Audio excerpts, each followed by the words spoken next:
DownHome Sports, a look into Ellis County High School sports brought to you by Pinnacle Bank, the way banking should be, located in Midlothian, and Doe City Pizza and Burgers.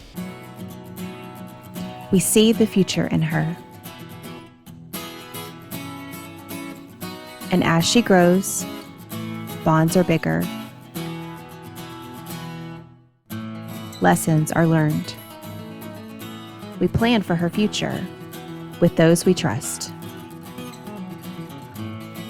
So when the day comes and she's ready to soar,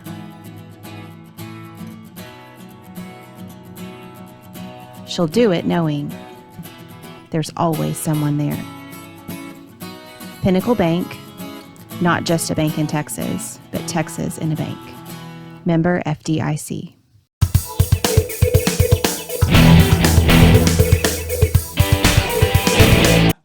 We're going to welcome in from the Red Oaks baseball team, the Hawks. We got Coach Spurgeon, we've got Easton Smith, and we've got Jalen Bennett. We appreciate y'all jumping on with us, taking some time out of your evening. I know y'all just got out of practice because it is springtime here in Texas. And so how are y'all doing? Coach Spurgeon, everything all right? Yeah, it's always good. You know, at the beginning of the year, you kind of have fresh nerves and adrenaline going, and you know, especially last year being cut short, it was a big build up for this first week. So, you know, it's been good to be back at it officially. Well, let me ask you, because I know everybody missed out on last year, but you get a chance to get out there, you get rolling, and then it's Texas. So, of course, we have a week-long ice storm. And so, but now you get back out there. How crucial is it to get on the field for practice? And practice is always important. But when you're missing out on these tournaments because of COVID rules.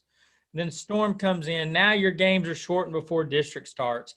How imperative is it to get out there and maybe do live inter squads, to have these fast-paced practices to make sure that your timing is correct when district games start?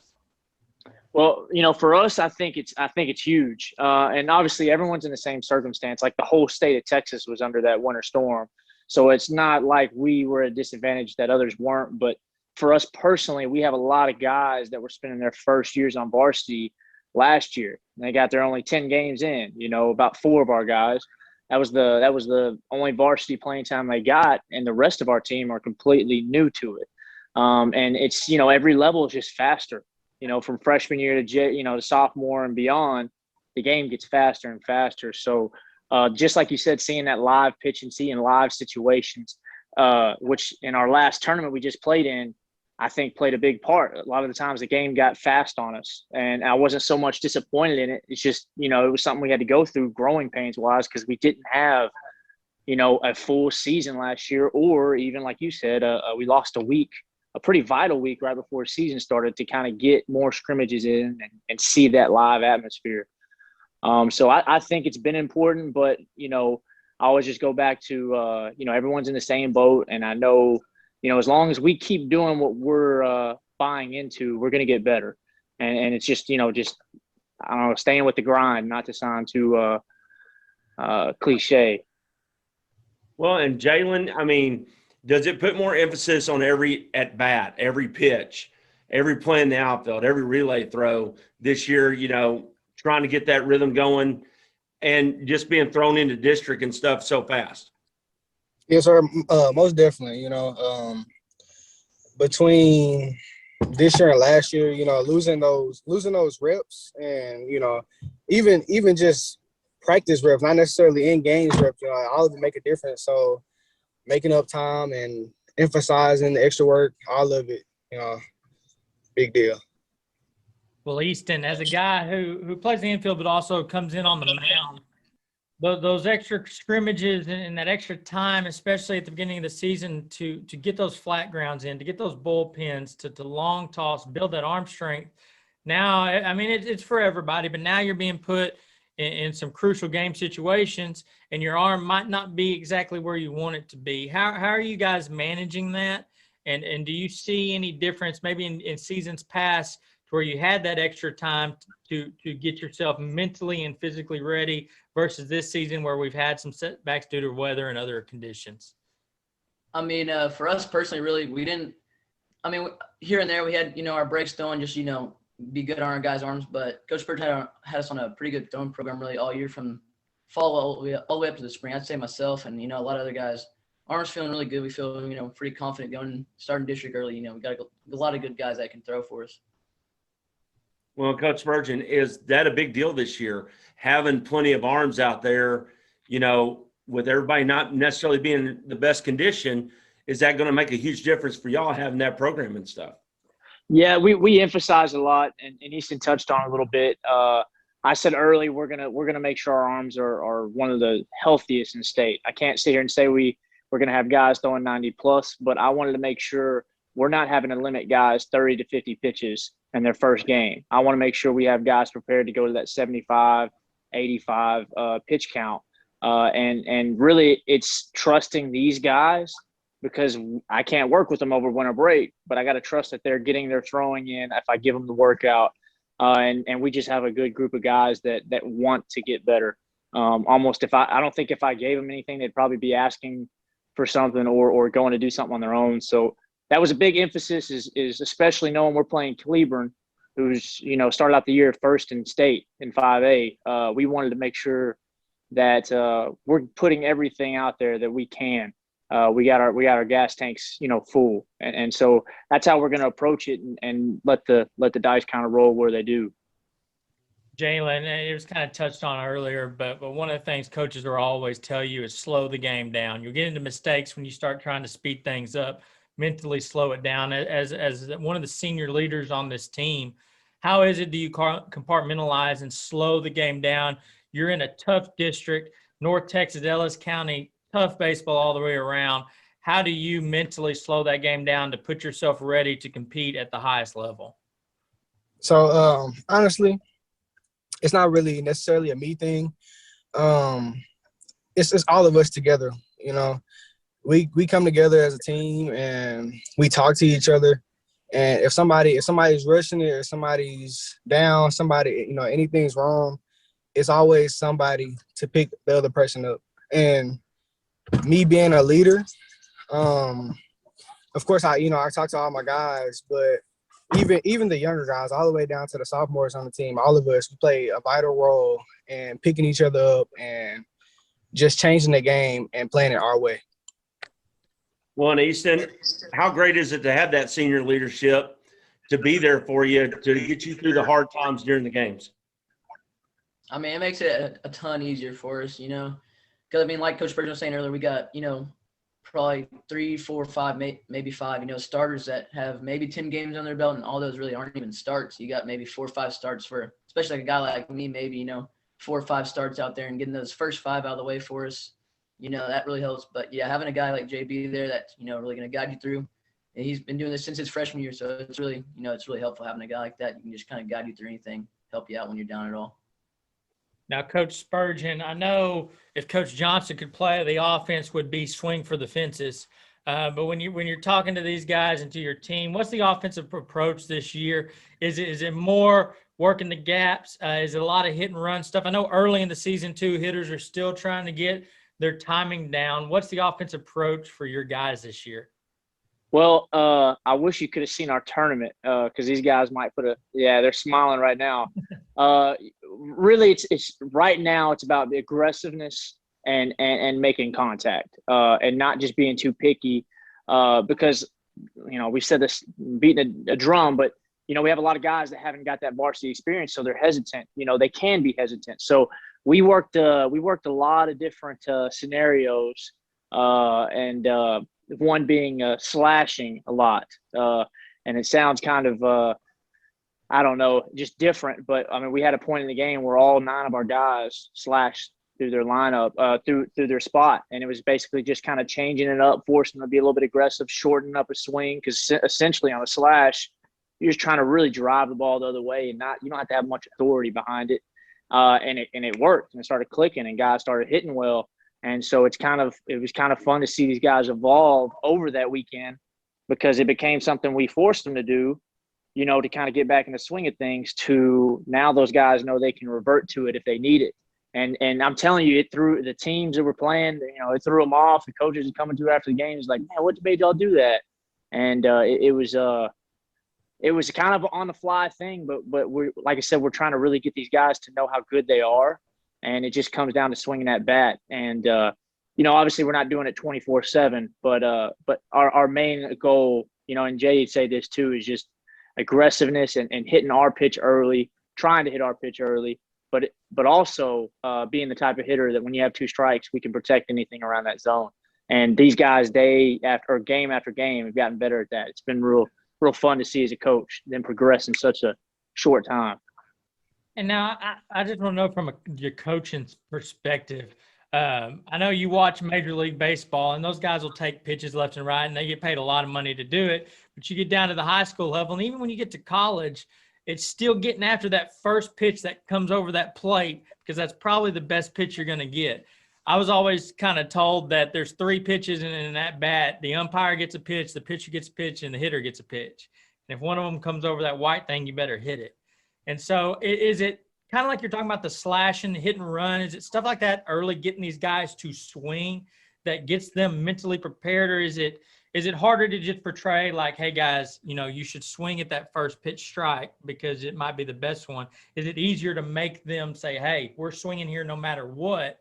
And that gets them in a rhythm of, okay, if it's a decent pitch, I can hit it. Yeah, that's. I mean, you hit it perfect. And again, I don't think any of these guys are afraid to hit the ball or anything like that. Or when we're asking them, hey, let's be aggressive early, are sitting up there, trying not to be or anything like that. But again, there's just so much that goes into the game, and especially when it's your first time. Most of these guys' first time. Getting those at bats, we kind of just used it as a way to break the ice, if you will. But exactly what you're saying, just not necessarily forcing them to have to swing, but just maybe getting them a hint more aggressive without them having to think about it. It takes away the thinking. Like you're saying, hit and run. You don't have to think anymore. Now I have to swing. If I miss, okay, the coach wanted me to hit and run. So it is kind of maybe to take a little bit, alleviate some of that stress, but also keep them aggressive. Without having to do too much of this. Well, Jalen, I saw the grin a while ago, but as somebody that's been on the team a while, you got to love this approach, I imagine. How does that make you feel? I mean, because I know if you can get it on the grass, you're running. So what's your thoughts on this approach so far? So honestly, just being honest, I'm not just the biggest fan of slashing. But when it comes down to it, it works. If you can get in the box and go and get down like you're gonna bunt, and then you pull back and it's all smooth, all in one motion, and you short to the ball, and you actually you see it there, you see it down, you make contact, it's undeniable that it works. Anybody, I think even guys who are below average hitters could try it and work. So. Honestly, it's a good approach, especially if you're struggling. It's early in the season, and I started off not where I was at in the summertime, but then once you start slashing, just get right back into the rhythm. So I like the results that we get from it. Well, is this for Jalen? Keep with you right now, but is this counteracting the start, stop, start, timing issue thing, big time for you personally? Are you saying? Are you asking me? Are you getting your timing back easy? Is it easier to establish your timing doing the slashing that y'all are doing right now? Once you've started seeing pitches, then you stop for a week and then you come back. Oh yes. Okay. Yes, it's big with the timing, and like Coach Spurgeon was saying, the slashing, and with the problem of getting your timing back down after not seeing pitches. Like I come from football, so. I take, a little while off of baseball, and, I'll be a little bit behind until I really get back into the rhythm. So when you slashing, it's basically taking away all the other options that you could have at bat, and it's making you see the pitch and hit the pitch. And it's just as simple as that. There you go. Well, Easton, kind of same thing to you. You know, hitting's contagious. So when you're having guys get the ball in play, and sometimes it may not even lead to hits, but keep putting the ball in play, and then stuff starts bleeding. Then all of a sudden you start roping the ball. The ground balls become line drives, which become doubles, and so on and so forth. How important is it to you, especially early in the season, even when coach calls on slashes and stuff like that, that if you're making contact, you feel like, okay, I'm getting to a point that I feel comfortable in doing whatever is called upon me to do? Yeah, I mean, I think personally, it helped me out a lot. You know, the first game we had, so it was a doubleheader Thursday morning, and you know, that first game I was kind of struggling, you know, getting balls off the end, you know, off the hands, like you're talking about, just, you know, you messed up timing, you know, coming up on new games, you know, beginning of the season. But as soon as I get in the box with the slash, I mean, first pitch, I just shoot a ball to right field to put up a run on the board for us. And I think it's really, you know, it's just a dumbed down approach. It takes out all the extra thinking, you know, hand movement, whatever load, you know, anything you can think of. It just kind of dumbs it down for you and makes it, you know, just back to putting the bat on the ball. Well, Coach Virgin, I know y'all are going to be turning on the balls pretty soon, putting them over the fence sooner or later over there. But just how proud of this team are you right now with what y'all been able to accomplish with all the things that have been said against you so far? Well, this is you know, we're very fortunate at Red Oak right now. We have a good, I mean, all the way from freshmen to seniors, we just have good kids. But even, you know, we didn't come out of the this weekend with a winning record, and I talked to the guys about this. But when you lose games, and especially back-to-back games, my old college coach used to always say you find out who your team really is. You know, you really do. You start seeing guys blame each other or go off and start throwing stuff, you know, whatever. And you really find out. You know, he said there's always benefits to losing a few games back-to-back because you really see who they are. And these guys, man. I mean, like I said, we didn't come out with the record we wanted, but they progressively got better. There was no blaming. And there was guys that, you know, there's a few guys that struggled and guys were waiting in the dugout to pick them up. And, you know, it just on so many levels makes it easier because now as a coach, you know we can be, I don't want to say hard on the guys, but we can really do our job as far as holding them accountable. And we know that they have a teammate in that dugout waiting to pick them up.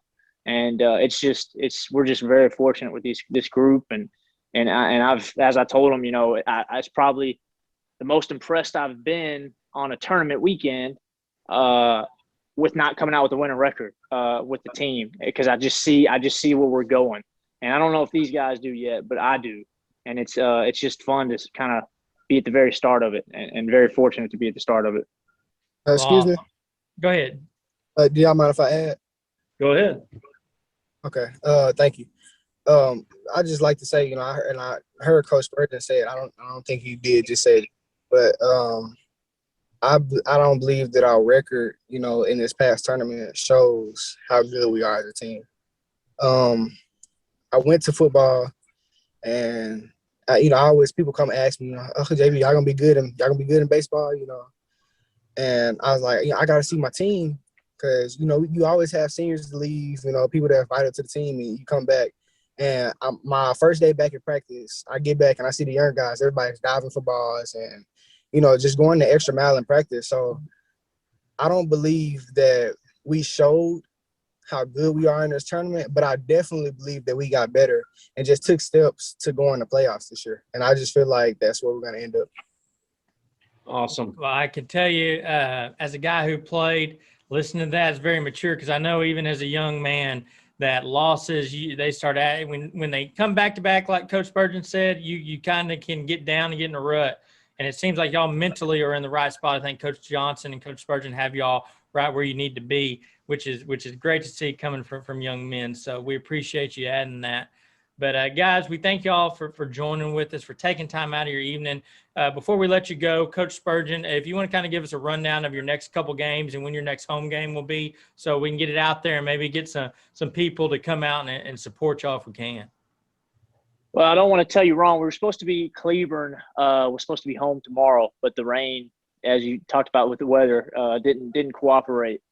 So we'll actually be away for that, and then we have a tournament this coming weekend after that will be out in Euless. But I believe I know we play Midlothian Tuesday, and I believe that's a home game. I'm not 100% on that, but it's close enough to home that everyone still come out and support, even if it is at Midlow.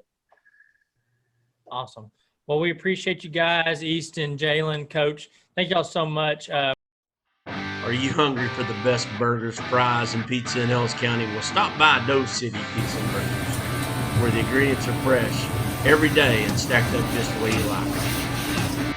Custom seasoned fries and burgers right off the grill on in-house fresh homemade buns.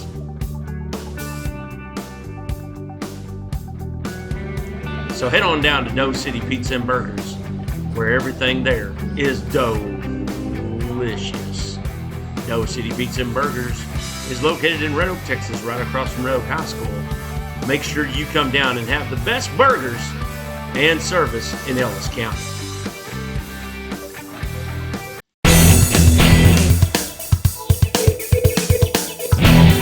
So, ladies and gentlemen, we're joined right now by Ennis Tennis Coach Howard. We've got Josh Knoll, and we've got Zoe, the June Bug Howard, joining us as well. How y'all doing tonight? Good. How are you? Doing good. Doing great. Now, Zoe, I can't tell, but is there any relation with Coach Howard? just a little bit. Just That's a what little they say. bit. Just a little bit.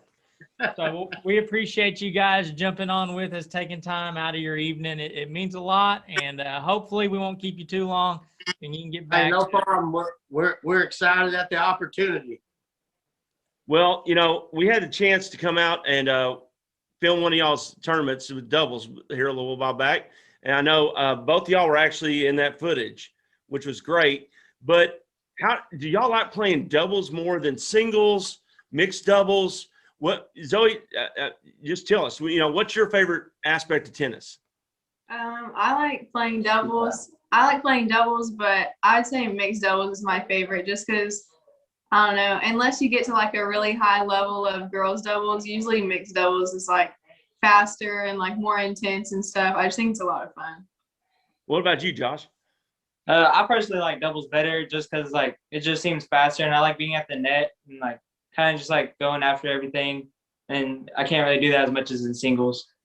Gotcha.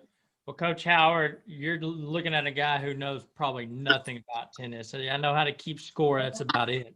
But when you're dealing with mixed doubles, because you got a good squad that's sitting here with you, is there a difference in coaching, one, singles and doubles, but then two, adding mixed doubles in there? Does it add any layers or anything when you're trying to coach it? Well, it can. I guess it all comes down to the girl a lot of times. You know, not saying that the girl is going to be the weaker link, because there's been some teams that have won state where the girl was the stronger player than the guy. But for the most part, when people think about mixed doubles, you know, the first thing they think is, you know, they're going to hit the ball to the girl a bunch. So I think the key is, like both of them have said, what they didn't bring up is they love to be aggressive at the net. And we call it a smash mouth tennis is what we call it in Ennis, where we kind of go at people and everything. So if you can get a girl that can be real aggressive, and you need a guy to be aggressive too. I guess all guys aren't aggressive, but that's really the key in mixed doubles is, you know, not having a weak link.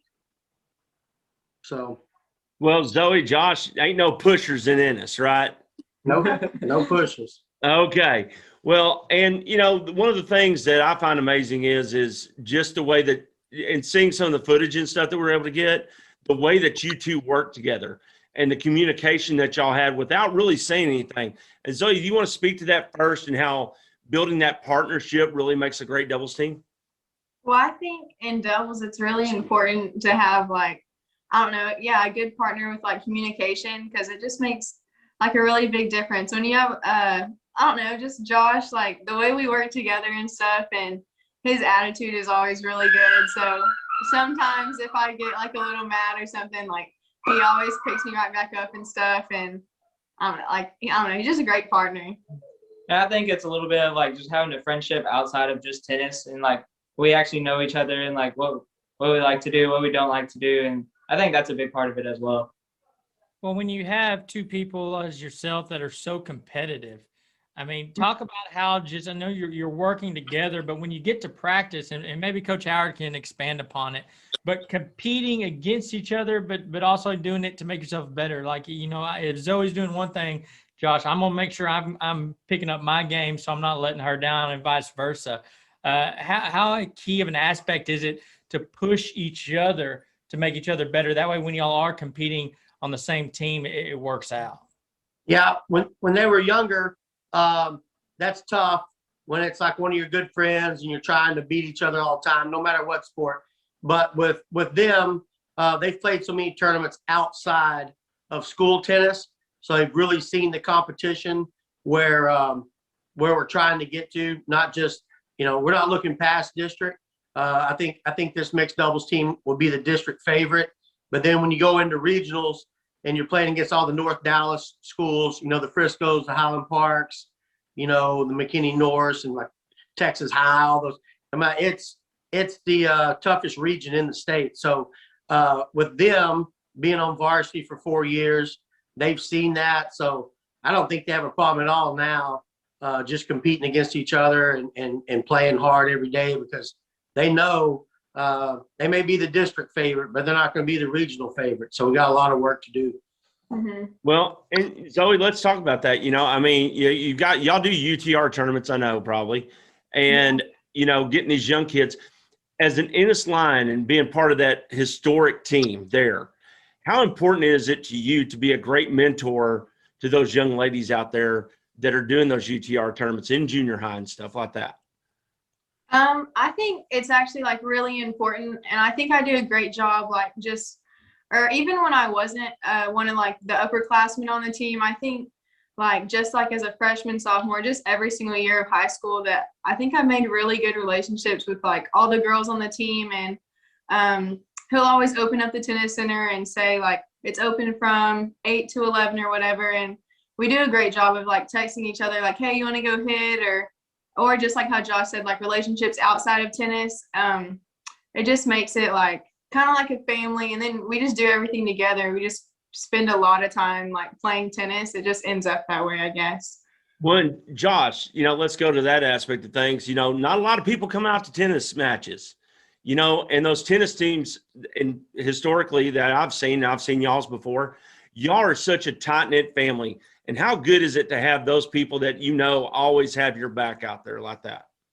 Yeah, it's a great feeling, because going to like UTR tournaments, sometimes it'll be just me and my parents, and sometimes it's even just me. So I know how it feels to like have like literally zero people there supporting you. So just having a couple of your teammates come and watch you while there are some other people watching somebody else, it's a big help. Awesome. Now, Coach Howard, I know it helps having your daughter there and competing at a high level, but Ennis, y'all have always, at least as far as I can remember, been good at tennis. And like you said, you get up into that North Dallas area, you run into that hotbed in North Texas. But to have Ennis, Texas, where it's fostering and you're growing tennis players, and as the sports grows, the program is continuing to grow. How important is it to have kids like Josh and kids like Zoe to help build for the future, even though you've already had success, but continuing to grow it and make it better than what it's been?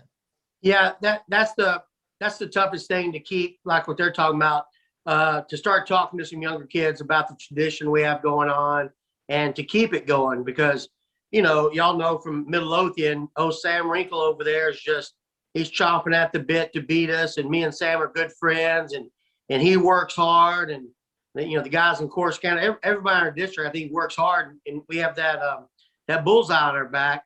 And so we try to, you know, they were taught that, you know, as much as I love, you know, my daughter, Josh, and how much they've meant the last 4 years, you know, every now and then I remind them that we won a lot of district tournaments or district matches without them. You know, we had a tradition going. So I think they're starting to realize it's not just about them, because that's what happens when people get to be seniors. They're just focused on their senior year. And Josh and Zoe, and we have 6 other seniors that really do a good job of mentoring the younger players, and just say, hey, you got to keep this going. Like, instead of leaving and then going, let's see how they do next year, you know, I try to really, it's probably tough on them. Instead of focus on their senior year, I put pressure on them about, hey, if we win next year, it could be a direct relation because of the time you're putting in right now. So that's really what we try to do in Ennis. Not that it's not a big deal, like for the individual in the spring, but if we can hang a banner and it doesn't have anybody's name on it, it doesn't have Coach Howard on there or anything. It's just trying to keep that tradition going and knowing that, like I said, teams like Midlothian over there, they're growing the game just like we are, and we're just going to try to hold them off for another year, 1 year at a time. We don't take it for granted, because I think we're on a good streak right now, but there's 4 or 5 times we should have been beaten, and I don't even know how we won, but we did. And so we're just trying to keep it going as long as we can. Well, Zoe, as a senior, Josh, we're going to go to you next on this, okay?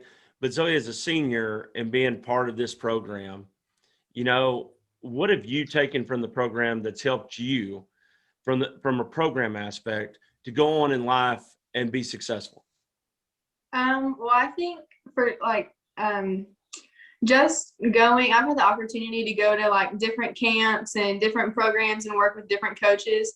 And I always, like every single time I go somewhere else, they always say like, oh, y'all have great, like hardworking, and just like y'all really work hard and stuff. And I think that's what it's given me, is that just like, that's kind of like my automatic thing, is like to work hard and to be dedicated and just like be focused in like a practice if I go somewhere. And I think like other programs, you just might not get that. Like coaches just aren't used to that sometimes. And I think like that's what I've taken from it. Repping your hometown more than anything. Yeah. What about you, Josh? For me, it's more of like I've gotten to know like how to work with the team really well. Like I've gone to some camps and people like know each other, be like, oh yeah, we're on the same team, but they won't even know each other's last name. So like being able to like stick with the team and like get to know everybody, I think how we were saying earlier, it just makes a big difference in the end. Well, I'll say this, I want to see everybody from Ellis County, any tennis program in Ellis County, beat anybody above 20, the Friscos and all them. But no, it's an exciting time for y'all, because y'all got what, 3 more tournaments left, Coach? Yeah. Correct. Okay. Yeah. And when's the next time we can come out and watch Ennis Tennis? Man, this Friday we will have a tournament in Ennis, and you can see these two and others. We're gonna try to finish the spring season strong. We won the fall. We're gonna try to win the spring, but like I said, we have a lot of good teams, a lot of good players in the district. We were able to beat them as a team, but when it comes to individual district, it's gonna be a little bit tougher task. So I think we're ready. I think we're ready for it. Not to be overly confident or anything, but these two, along with others, have been working really hard. So if somebody's going to beat us, they're gonna no excuses. They're gonna have to be working harder than us right now. So we feel pretty confident. Awesome. Well, Josh, Zoe, and Coach Howard, we appreciate y'all jumping on, taking some time out of your evening. We wish you the best of luck. Hopefully we're getting you back on here talking about regional or maybe even state champions. That would be awesome, and we want y'all to go get it. So continue the hard work, continue fighting, and we'll be rooting for you. Well, we'd love that. And if we could, if you don't mind, you take your right hand, just do like that right there. Yeah, get that L up for lines right there. I got you. Boom. We see the future in her.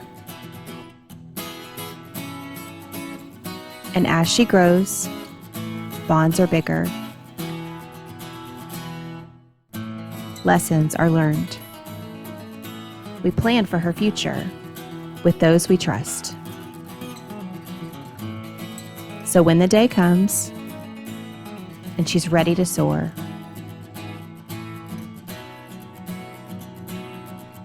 she'll do it knowing there's always someone there. Pinnacle Bank, not just a bank in Texas, but Texas in a bank. Member FDIC.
want to welcome in the Ennis Lady Alliance softball program with Coach Kinder. We've got Maddie Beakley, Kylie Morton, and Aubrey Lelaney, correct?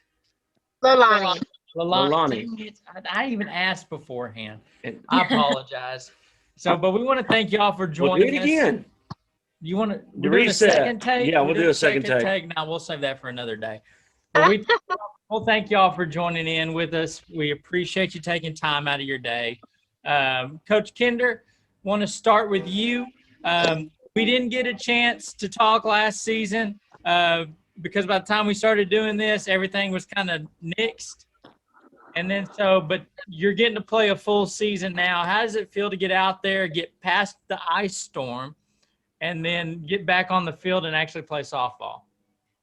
Well, I mean, I feel like, super excited that obviously COVID was kind of running its course. And I thought at this point that we would have played more games. Obviously, that was not the case. Weather had another plan for us. And so unfortunately, I counted it up. We've missed 7 scrimmages and 7 games in total. So it's really scary thought that we only played 2 scrimmages and had to go straight into district. And I know everybody was in the same boat, but I just thought there was nothing worse than the COVID season last year. And then obviously the weather again caused it. So it's been kind of crazy. I'm excited now that we're here and we are getting to play it. But you just can't ever assume that, you're going to get to play it all out. So we're still trying to figure things out. And unfortunately, we're having to do that during district versus in scrimmages and tournaments. Well, and Aubrey, I'll go to you first, but how does it feel to be back on the field after 325 days of waiting? It's tough. We've definitely trying to put in the best work we can. I mean, dealing with what we have, but I feel like everything's just good and normal, or not back to normal, but getting back in the groove stuff.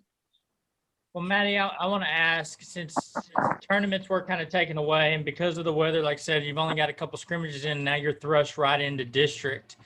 Is it something more with your timing? How long does it normally take for you girls? Do you think it's, those early tournaments help by the time you get into district, you're rolling, your timing's down, you're hitting the ball when you want to be? Does it feel like you're having to play catch up because of those lost games? Personally, I think that I am having to play a little bit of catch up.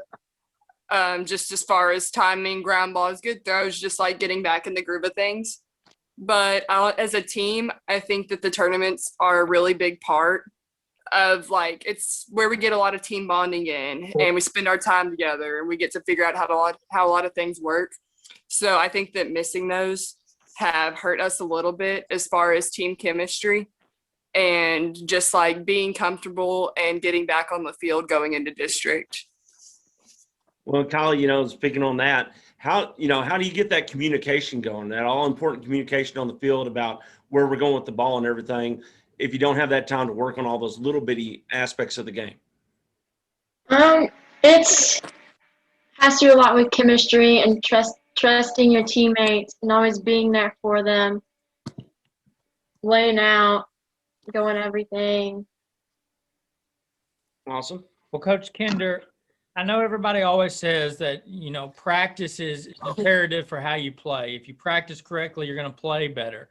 But now with the lack of those 7 games that you have missed out on, or 7 scrimmages, how important is it that when you do show up to practice that you are putting the work, you're locked in for the 3 hours a day that these girls get out there, plus how important is it now that you are getting into district and it's the 3rd, 4th game you would have played? It's extremely important. I mean, it's really everything, and it's everything that we've been discussing with these girls, and the fact of, not only do we lose 7 seniors, so we have a lot of new bodies out there. We have an entire new outfield. So we're obviously, again, like you were talking about, the cuts and the communication is an area that we obviously are having to work really hard on. But that's exactly what we went over today is like we have missed not only that many games and scrimmages, but we've missed that much practice. And unfortunately, so we're trying to, get these girls faster, not only knowing each other and communication, but just doing everything at a faster speed. And so that's exactly what we've really been preaching constantly is just a sense of urgency, getting to where we're getting faster, getting practice going faster. All of those things we've been preaching all year long. And I think we're starting to get a hang of it. Unfortunately, obviously I think if we hadn't have been through all these, snowstorms and such, that we would be there now. But I think we're on the right road. Well, and Maddie, does this put more pressure on y'all knowing that you're already in the district? Every game's counting right now. Normally you have those tournaments where the record really doesn't matter, but now everything is just right on the line right off the bat. I definitely think that the pressure's on because usually we get to figure out who's playing where, what our lineup is, what works well before we get to district. And now during district, everyone's just having to basically just do their best wherever they're thrown. And I think that practices are really important for us right now, especially since we've lost so much game time. And I think that how we play and our energy is really important in these upcoming district games because nowhere's set, nowhere's comfortable. And I feel like if we can just pick each other up, then that'll be a big part of how we do in district. Well, Aubrey, as a pitcher, and you do some utility work as well, but what is it that especially early in the season, when you're trying to get in the groove, are you focusing on? Is it more secondary pitches? Is it more throwing strikes early? What are you looking for early in the season to get you in a groove out there when you're pitching? I would say consistency. Obviously hitters are going to hit, but as a pitcher, I feel like I just build mentally more and just to, go through whatever. You never know what's going to happen. So I feel like mental aspect is a big part of it. I just need to get myself ready. But I feel like I'm pretty strong in that field other than throwing strikes. Team members help a lot with that, picking me up and stuff. Well, Kylie, playing that middle infield, how important is it? We talked about communication a minute ago with you, but just having that pitcher's back throughout that entire game. And then not only that, but everybody getting up off the bench and being loud and proud while everybody's up at bat. It's super important because everybody feeds off of everybody. So if we're all hype, and that would feed off to Aubrey if she was pitching. And so that just leads to good things. And then that will carry over inning after inning after inning. So it's super important. Well, Maddie, you playing in the infield, and Coach Kinder had mentioned you've got a brand new outfield. And then with the games that you haven't been able to play, I know when you're dealing with new girls that you may have played with before, but if it's not who's been out there, there's that lag, that chemistry that you've got to build with the communication. How key is it, especially as a senior, as a leader, to help foster not just that communication, but the chemistry between those new girls in the outfield and you that are returning in the infield? We're definitely still working out some kinks between the both of us, but I do think that it's really important to keep the frustration between each other low with knowing with where we're going and stuff, just because the infield and the outfield, we're all both new to each other. And I think that it's super important to just communication's key. And I think that that's just be loud. We got to be really loud with our outfield to know where they're going. But I think that once all of that gets worked out, but as far as the communication goes, that we'll see really good things from both of us. Well, we all know that catchers and outfielders are a different breed anyways. So, but Coach Kinder, let's take a little peek behind some things. We know practice is important and everything, but one of the things that got missed out this year was that bonding time. So one of the questions I've been asking this year to all the teams that have come on is, who's that crazy person on the bus that's back there doing TikTok dances, brings the speaker, gets everybody hot, both on the way there and the way home? I think the first one obviously probably comes to mind is the senior Autumn Nash. She's a character and new to the varsity, but always a funny kid, and she's always the first one that's usually up and dancing and acting goofy. Well, and does that not help with regain some of that time a little bit on these bus rides? It absolutely does. I mean, at this point, we're requiring our girls to ride home as well, so that we can really understand wins and losses together and figure that all out and have that time to be a little bit goofy and to learn each other and have what I always think that sports have a lot of part. What it's about is the relationships that you bring when you leave. You have those relationships forever, and I find that to be so important. And a lot of stuff of that gets missed when you have COVID and you have rain delays and you have even with the select, they don't really necessarily ride together and or in the locker room together and so forth. And so I think it's really important to make sure they feel that aspect of high school sports. Well, Coach Kinder, you got three good young ladies here. Kind of talk to us about their game, what they mean to the program, what kind of legacy is going to be left behind, and kind of how you see these girls this season projecting out. I do have three wonderful girls. These girls, well, I say these three girls are great, and these three were just voted as captains along with one other.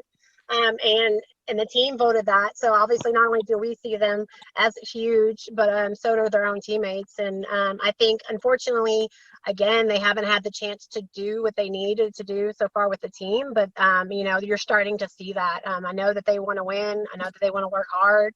And so these three are not only good on the field defensively, they do their job when they're up to bat, but you're starting to see the difference as far as the leadership is concerned as well. And leading us, and what we're trying to preach is back to that state championship where this school has been before. And I think, from kind of coach to coach, it's kind of lost a little bit of that. And so we're trying to get that back. And these girls are doing that for us. Well, and ladies, I want each one of y'all to speak on this, but, one of the things everybody wants to go see this sport or that sport, blah, blah, blah, but softball is about as fast paced as you're going to get most of the time. So why should those Ennis fans come out and really be behind y'all this season as y'all really get into the season? We'll start with Aubrey. I feel like we definitely need the support. I feel like, I don't know, football is a big thing, but I feel like we have the potential and stuff just to be supported. And I feel like that definitely helps us a lot to know that, I guess, people support us. Okay, Kylie? I think this year we have a much different mindset, and that it's really good. So we need the support too, because football, like Aubrey said, they get everything. They get all the support. So it'd be really nice to have that on our side too. And Maddie? Just to kind of back what Aubrey said, we have, and honestly Kylie too, we have a completely different mindset than we have the last couple years. We have a really young team, and just having everyone in the town come out and just be behind us at the games would be really good to see. Well, I figured Maddie was going to say to come see her hit some Texas taters. Little home run action. He just snuck that I in. snuck He that snuck that in. I like it. So, well, Coach Kinder, we'll wrap up with you. That way we can get y'all off. I know y'all don't want to spend your whole evening talking to us, but you talked about that state mentality. What's the message and the expectations to the girls? I know all coach speak is one game at a time, take it one day at a time. But in the back of your mind, what is the expectations for this squad where in your head you're like, I think we should be there? I've been preaching to them since I've been here about, how to be a champion. I've told them from day one that, I've seen the talent. I think at this point, it's really about working together. It's about buying in and honestly believing in themselves, because I've seen it, but it's been kind of hit and miss between, players and different aspects. And so I think, and then obviously you have sometimes issues with girls that come in. So I think, we have the talent, we've had the talent. It's about getting back and putting all that together and believing it and buying in and doing it every single day. So, and I think, unfortunately it takes some time for a couple of years to even like really flip a program and to really believe in all that. So I think we're getting there. I think every year it's been a step up, and I'm pretty excited about this group. And I could see them last year. I could see us really, getting it together. And unfortunately COVID cut us short, because I really thought we were on a roll and I thought we could have done some really good things. And I have the exact same group back, really. The ones that were really cooking. And so I think, once we get rolling, I think we can be pretty hot. I definitely think we could be number one. And I know every coach is supposed to say that, but we really could be. Awesome. And I'm guarantee you, if the head of the team is saying it, then everybody else is following in line. So, Oh yeah. Now, before we let y'all go, y'all do play tomorrow night against Joshua, correct? Yes, sir. Is that home or away? It is away. It's away. When's y'all's next home game? Our next home game is Friday against Waxahachie, the big one. That's our first home game. So, Aubrey, Maddie, Kylie, we appreciate y'all coming, as well as you, Coach. And then we hope that we can get you on again, maybe later on in the season, talking about a big district lead or a district championship.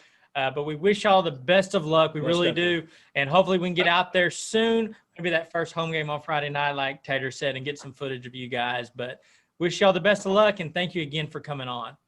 Thank you for having us.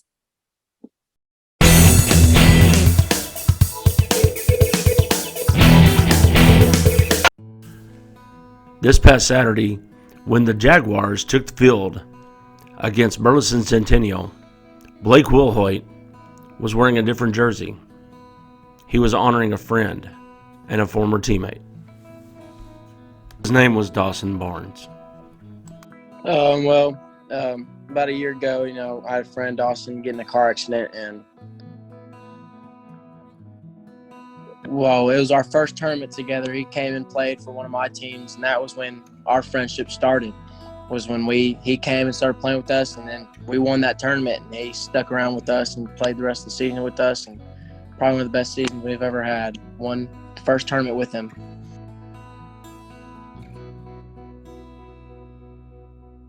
He was just a really good friend and really good person, just awesome to be around.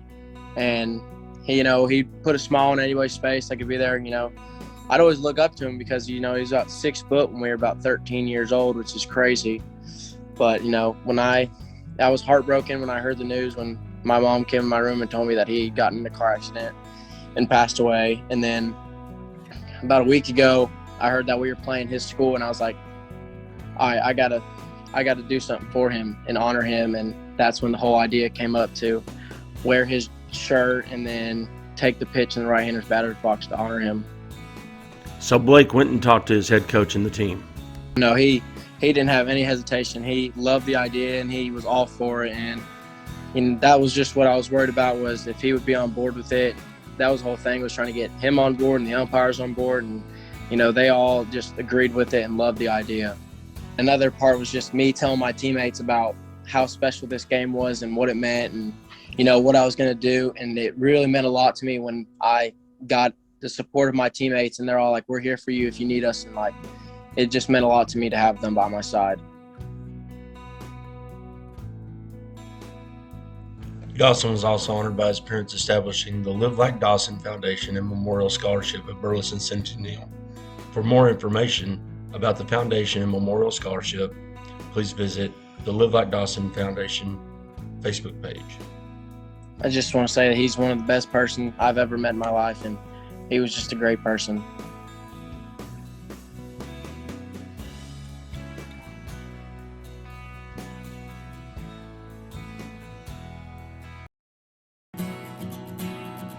We see the future in her. And as she grows, bonds are bigger, Lessons are learned. We plan for her future with those we trust. So when the day comes and she's ready to soar,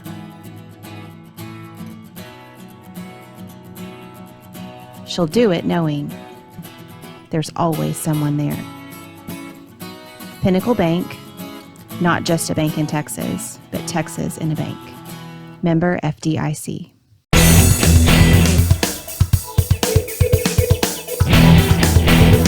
So we're welcoming in Life Waxahachie Softball. We got Coach Blankenship, we got Brooke Worley, and we got Jalecia Pruitt. We appreciate y'all taking time out of your evenings to join us. I hope all is well. Coach Blankenship, we'll start with you. I know we just had an ice storm, which seems like the icing on the cake for after COVID. But how good is it that even though the games have now been cut down to pretty much district play, is it to get back out on the field and get some reps? We're excited. The weather did put a damper into our ability to play some games, but the one thing that you can count on is the coaching community and being able to be open and quick to respond. So, we can get on the horn, email or text some coaches, and within a couple of phone calls or emails, we're able to get a game together or reschedule or, just reach out and say, look, I just need to get some practice for my girls. What do you have open? What do you have available? And, I'll go there. You can come here. It's just a really great community of coaches that are just here to help our girls get better. One, Jalecia, how great is it to be back on the field with this group of ladies? It is really good. Last year, it was just cut short, and I didn't get to enjoy it because COVID hit just out of nowhere. And this year, I feel like we can do good. We can go to district, playoffs, but I just want the girls to do good at all this year. Well, Brooke, what has it been like trying to build that chemistry back, especially with all the rules and regulations, with social distancing and all that? How's it been to get back with the team, get on the field, and try to build some camaraderie for this season? Well, it's actually been really good. I just came from volleyball with Jalecia, and it's basically just me and her doing softball and volleyball together. So, we're just the same girls are coming back, and we're just meeting new freshmen, and we're just all making friends. So, we all come together as one. And I kind of like the team chemistry we have right now because, it's just great from last year's team. It's we only have one senior last year. So it's they're basically the same people, and it's good chemistry. So, well, Coach Blankenship, just talk about these two young ladies and what they mean to your program. Oh, they're two of our leaders. They're, Jalecia is a senior, and so she knows what it takes to win and knows what it takes to the time and effort that you have to put in, the practice that you have to put in, what it looks like day in and day out, the grind, if you will. It's not just showing up and playing games. You have to put the work in. And so she's good about setting the tone for everybody else and being a leader. Same thing with Brooke. Brooke is, a dynamite firecracker. She is very passionate about the game, and she will get everybody motivated. And she's the kind of person that can encourage you, but also let you know when you're not doing something. They both are. And I think that's a good quality in a leader, is someone that encourages and supports the teams, but also holds the teammates accountable to the expectations that we've set as a team. So one is I can put Jalecia anywhere and she's going to play and then play at a high level. Started at catcher and now she's in center field, and in both places she locked it down. And then Brooke is our starting shortstop. She's just quick to the ball and quick release and got a cannon for an arm. So, I feel like those are two solid positions that we have on our team. Jalecia, talk about being a two-sport athlete. You come from volleyball in the fall, you get to play softball in the spring, but they're kind of totally two different sports dynamically, but still the athleticness it takes to do both, especially at a high level. Talk about how going from the fall sport over to the spring and being prepared, does that keep you in shape? Do you feel like you're on your toes? Do you feel like you're fully where you need to be when the softball season starts? Volleyball really does keep me in shape because we did a lot of running, and then that kept me in shape. So basically we have the same fundamentals kind of, because the starting position, getting ready for the ball, and then for softball, you still got to be down for the ball. And basically, it's kind of the same, just not waiting for a ball to come over the net. You're waiting for a ball to be hit off the bat. Awesome. Well, Brooke, I see your poster behind you there with a bat over your shoulders. So, okay. So my question to you is Coach giving y'all that green light early on in the count? First pitch, does he go tattoo it somewhere? That's kind of a hard question. Sometimes he does. I mean, it just depends on who the person is. Like if he'll let you do that. I mean, sometimes he does that to me, but I mean. But do you get excited when you get that green light on that first pitch? Yeah. I most definitely get excited. I'm like, yes, I got it. I can hit it. You know, it's just I get really excited, like overexcited. I'm like the one excited person on the team. Okay. So Tater always asks this question, but I'll piggyback off of it. So does that mean when on the bus rides and stuff, you're the one at the back that brings the speaker, is always doing the TikToks or getting everybody riled up? Is that you, Brooke? No, actually, it was me during volleyball season, but during softball season, we have a whole nother group that does that, like brings the speakers and stuff. But I play the country music. I play everything. Like I play the stuff like the motivation music, and Coach plays like the Def Leppard and like all that stuff just to get us hype and just get us laughing and stuff. So it's like it just really brings back like so much memories of like his freshman and sophomore year, and it's just, and then like my energy, it just like piggybacks off of everybody else's. So Well, Coach, Def Leppard's fine. Okay, let's get that straight. All right. So other than that, Coach, we talk about chemistry with these sports a lot, and those bus rides to and from games are so big. Talk about how your girls have been able to bond through that experience this year, and maybe, make up for some of the time that they've lost together that, we normally have in tournaments. Right. So we have to travel every now and then for our games with our schedule. And so there's been some long bus rides that we've had. And the good thing about it is they all kind of sort of just sit together as close as, practice socially distancing. Yes. They sit there and they listen to music, and they'll cut up and talk and joke and laugh and tell stories. And just, from the front of the bus, the coaches and I were talking about game planning and things like that. And just to hear just the laughter and the camaraderie between the girls, it's a family, and that's one of the things that I think this team has had from the beginning, even before I got there, is a strong sense of family and encouragement for each other. And that's hard to do. That kind of chemistry doesn't just happen overnight. It takes time to build. And so with the girls that have been in the program ever since they were freshmen and now are juniors and seniors, I think that has helped to build that family sense of belonging and connectedness. So it's just, it's almost like, I'm old, let's just face it. So I'm like the proud papa sitting up at the front, just listening to the kids in the back, just getting along on a car ride, not asking, are we there yet? That's always a good sign. So it's just been good to I don't mind the bus rides. Some of the music gets a little crazy every now and then. I've learned some genres over the last couple of bus rides, but it's okay because at the same time they let me share some of my music too. So it's just a good mix and a good sense of camaraderie and family. So I really appreciate that. Awesome. Well, Jalecia, let's talk about some on the field stuff as well.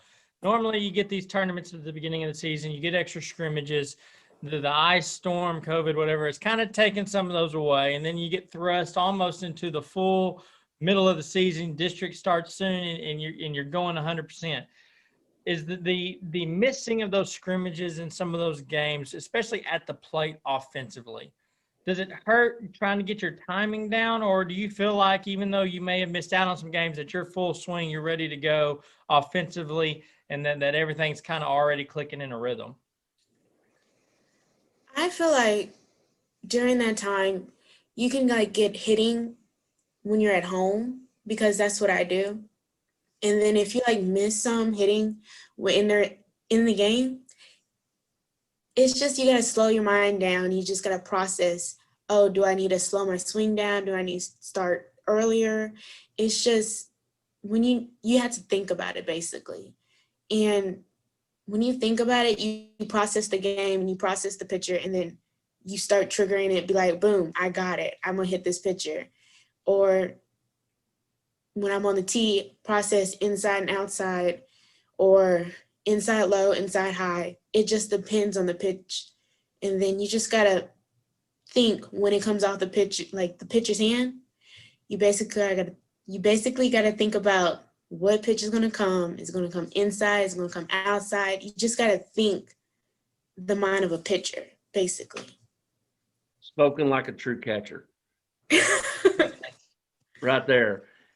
Well, Brooke, one of the big things is, and I've been wondering about this a lot lately, is just like cutoffs and stuff, being a middle infielder, working with the outfield, not having that time to get that communication down, where we're going with the ball, et cetera. How much is that are y'all emphasizing during practice? And have y'all been able to work through that with this tight of a bond of a team? Well, we haven't really worked on any cutting off or anything. We just kind of we know that the outfield, they have rocket arms. So we put all the people that have rocket arms back there, and they just rip it. They rip it to home, and it's amazing how well they can throw to just the length. And sometimes they use a cutoff and just mainly just a second and stuff, but literally we just throw all the way. But it really brings the team together, to see if someone can throw really far. It gets me excited because I used to throw like that. Well, Coach Blankenship, let's get your opinion offensively. What kind of squad are we looking at? Are we going to have some power hitters that we're going to be seeing from Life Waxahachie, or are y'all going to spray it around the field? So I think we got kind of a mixture of both. Jalicia has, I guess, our first scrimmage or second scrimmage. She went yard right off the bat. So we got some girls that can definitely take it over the fence. We got some girls that can spray it. We play. I told the girls we like to play a little small ball. If we can get that leadoff runner on, then whoever's up, your chance is to get them to second. And if we can get them to steal second and then butt them over to third, then that increases our odds of scoring. And so we do a little bit of both. And it's very situational, depending on the confidence I believe the girl has in herself, the ability to get a hit.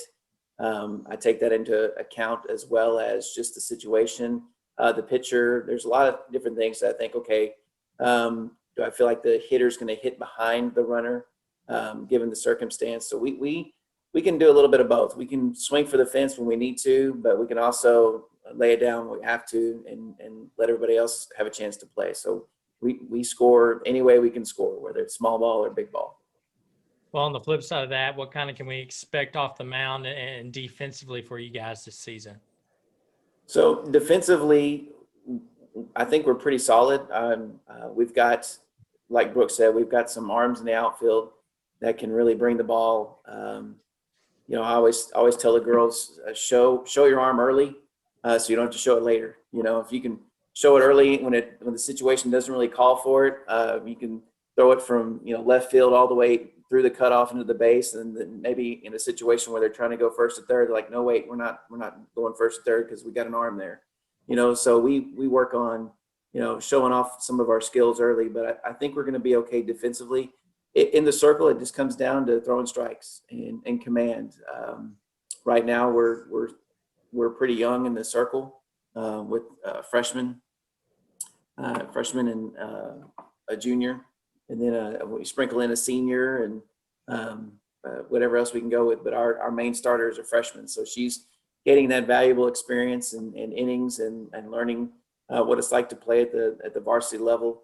It's a little different than travel ball because of the age range. You can play 14U, 15U, or 16U, but she's 14 going up against 18-year-olds, so that's a big jump. So she's learning and adjusting, and some pitches that she can get away with to freshmen, she can't get away with to seniors. So yeah. So it's just a learning curve for our pitchers in the circle. But I feel very comfortable and confident in our defense behind the pitcher. I told her we're pitching to contact, and you throw strikes, and we're going to field it and make the play behind you. So Well, and Jalecia, let's talk about this. I mean, as a catcher, you're used to working with pitchers, you know, and you got a younger pitcher there. You know, I coached some select ball as well, and my center fielder was always crucial to keeping that pitcher in the game because it's always great to hear that voice from behind you.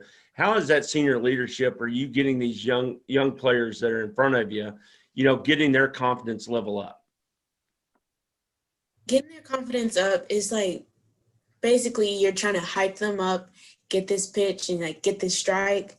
And when like the team doesn't talk on the field, it brings their confidence down as a pitcher, and it makes her feel like she can't do it. She can't get this strike. If like she's in a slump or like a dump, I guess. Yeah. I'll do it. Slump. Okay. A slump there. Yeah, a slump.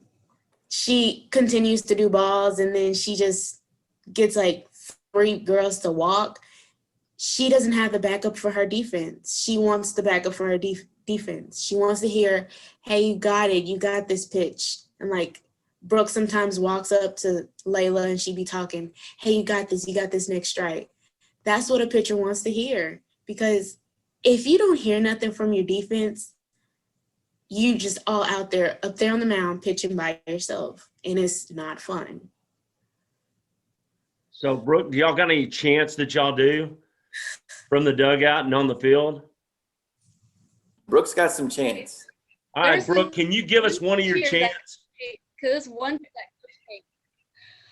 Jay, you finna join it with me? Because this is not. I'll join it. It's like okay, so Wait. this here is like I scream. I say I'm not screaming right now, but like it says good eye, good eye, good eye, and then she says ball, and then it says good eye, good eye, good eye, and then ball, and then good eye, good eye, good eye, good eye, good eye, good eye, good eye, ball, and then and I scream ball, ball, ball, and then they say good eye, ball, ball, ball, good eye, and then I say ball, ball, ball, ball, ball, ball, ball. Like I say it so slow, where like the other pitcher, and then like everybody else starts laughing because like I'm losing like breath and I'm so red, and I'm just like after this. I'm like, I gotta sit down after this because it's a lot.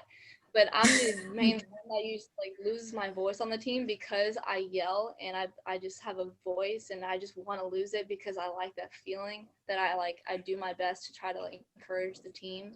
So that's kind of my thing. Like I'm really big at encourage people. Well, Coach Blankenship, does your trainer have to carry extra Hall's Mentholyptus pills and stuff for Brooke? No, but they probably should. I have to carry earplugs if that helps any, because they're usually doing it from the third base dugout. I'm standing right there, and I'm like, what is going on? Exactly. You know, I turn and look like, what?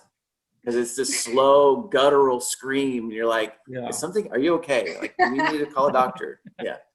Well, Coach, you know, talk about this real quick, because I know a lot of softball players don't think it's effective. And you talked about a little bit of big, you know, long ball, a little bit of small ball. You know, laying that bunt down and moving that runner in a softball game and getting that job done, you know, how important that is that to a team like yours, where you can put that runner on second base and have a big hitter coming up and drive that run in. Right. So, you know, and I have to double check, but I thought I read somewhere that if the leadoff batter gets on there, it's a 68% chance that they score. Yep. And so for us, it's trying to get that leadoff batter on. And then if we get a walk or we get on somehow, some way, hit by pitch, then, you know, the next girl up knows that it's their job to move them over. They got to get the bunt down, and they know that they're not specifically trying to bunt for a base hit, that their job is to solely move the run over. And if we can go first to third, that's a bonus, you know.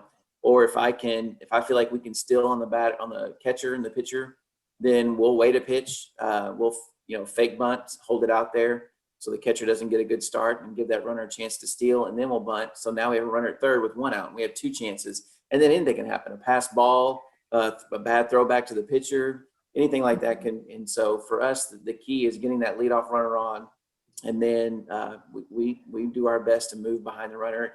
And I told the girls, I said, look, I have every confidence in you, but sometimes I have a feeling, and I'll call a hit and run. You know, if I feel like that we may be timid, then I'll force the action and give them a hit and run. So I tell them, I said, it doesn't matter where that ball is, you're swinging. If you have to jump up to swing, you're swinging, you know? And so sometimes you have to force the action because you're that you're that confident in your player, and sometimes the player doesn't believe enough in themselves that they need that coach that sees it, what they have the ability to do.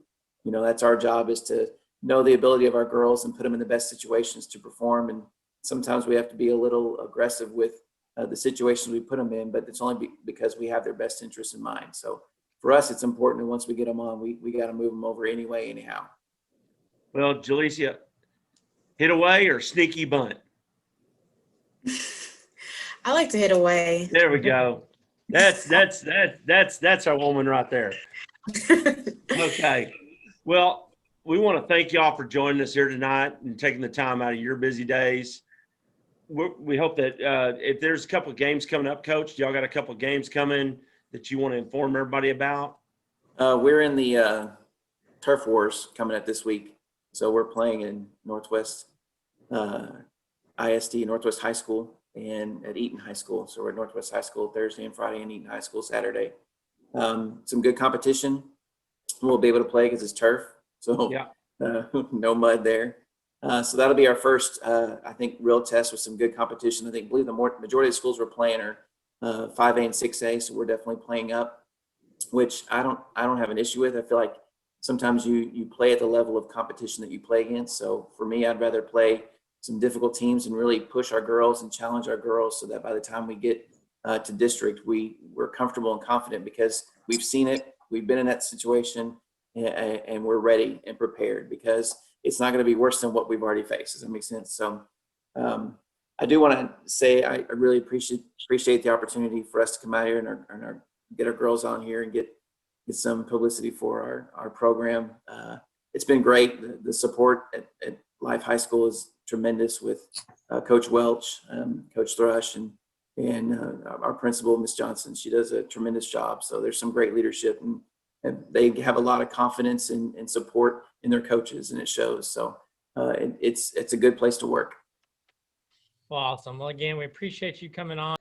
In Ellis County, there's only one place to go. Doe City Pizza and Burgers. But don't worry, they got you also covered on ice cream as well. All kinds of flavors made in-house, just specially for you.